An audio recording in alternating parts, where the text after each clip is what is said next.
Welcome to the second week of the Inflammation Elimination Challenge. And what are we eliminating this week? We're eliminating sugar and excuses. So I've been asked, what do I mean by sugar? Sugar comes in many forms, so let me clarify. What we are talking about this week is refined unnatural sugars like white and brown sugarcane, coconut, sugar, agave, honey, syrups, sugar alcohols, and any sugar substitutes. But let's not forget about the hidden sugars in our food. So when you go to the store and you purchase things like dressing, you want to check the labels. And if the rule of thumb is if it's the first, second, or third thing on the label, you do not want to eat it. So since sugar comes in many different names like corn syrup, if it's in there and it's 1, 2, or 3, you don't want to eat it.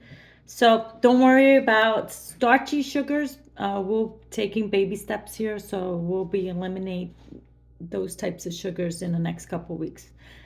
Let's talk about excuses. So your mind will come up with tons of excuses as to why you shouldn't give up sugar, because it's a drug, and like any drug, it's going to talk to you, and it's going to say, "Eat me," okay? So, but in addition to that, you're going to experience cravings and withdrawals. So, let me give you some reasons why you should stop eating sugar in case you don't already know. So let's start with the immune system. You want to improve your immune system, you quit eating sugar.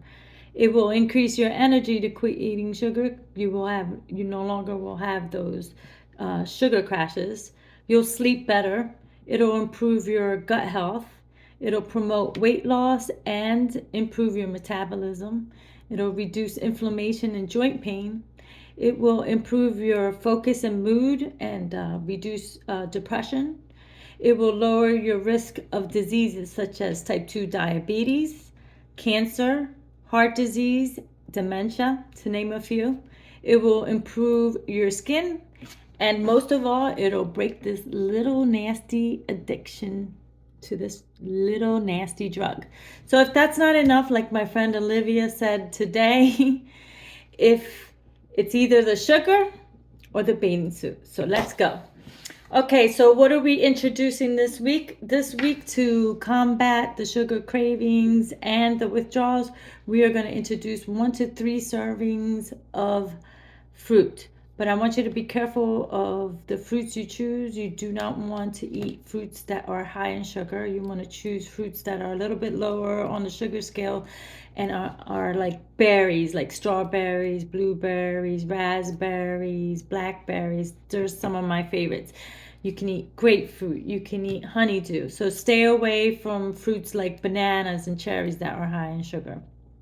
Okay? What else are we introducing this week?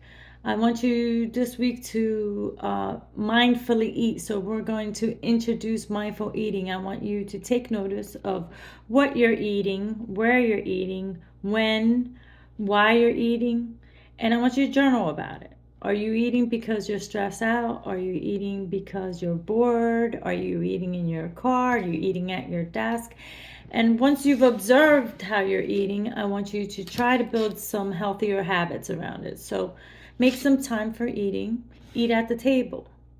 I want you to chew your food. I want you to look at your food, smell your food, and you'll start building some healthier habits that way.